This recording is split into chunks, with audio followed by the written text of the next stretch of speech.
Star Wars The Bad Batch Season 1, Episode 2, titled Cut and Run. And this episode, how to put this episode? If you told someone, hey, there's this Star Wars animated show out, and what do you think will be the demographic? The mindset would be, well, it's Star Wars, it's animated, there's a quadruple effect, probably aimed towards a younger audience, mainly kids, right? And the first episode, you could tell, was trying to hit all areas, trying to be something for the adults, but something that the kids will also be able to enjoy and watch. This one felt very chill, aimed for kids. I mean, really, because it's all doing with, I get it, it's trying to explore,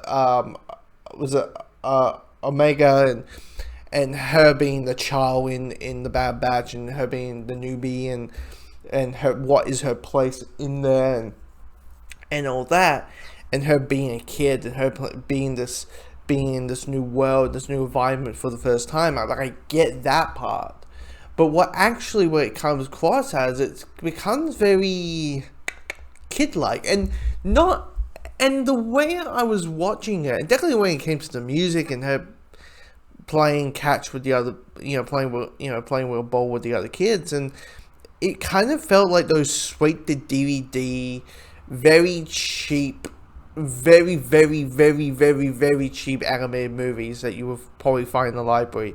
That was, talking about that, which was like some retelling of a fairy tale, or Titanic, The Legend Goes On. If you know about that movie, with the whopping dog and all. Yes, there's a Titanic movie where there's a whopping dog, before whopping was probably ever a thing. And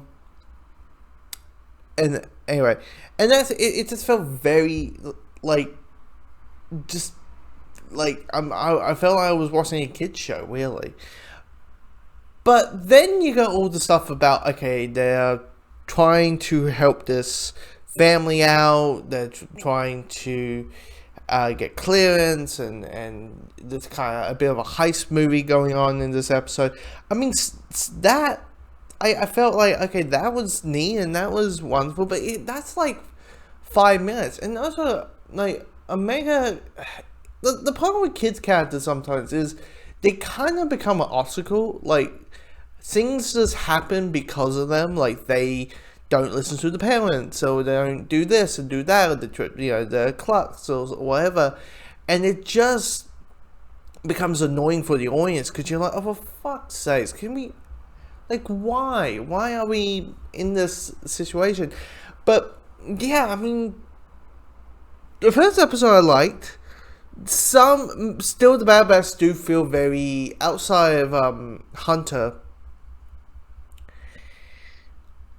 most of the Bad Batch are very on there, like, here's the hacker, here's the smarts, here's the strength, and that's pretty much all their character at this point. But, which is kind of like, okay, can we have a little bit more? But it's, this episode, kind of a step down from the first, really.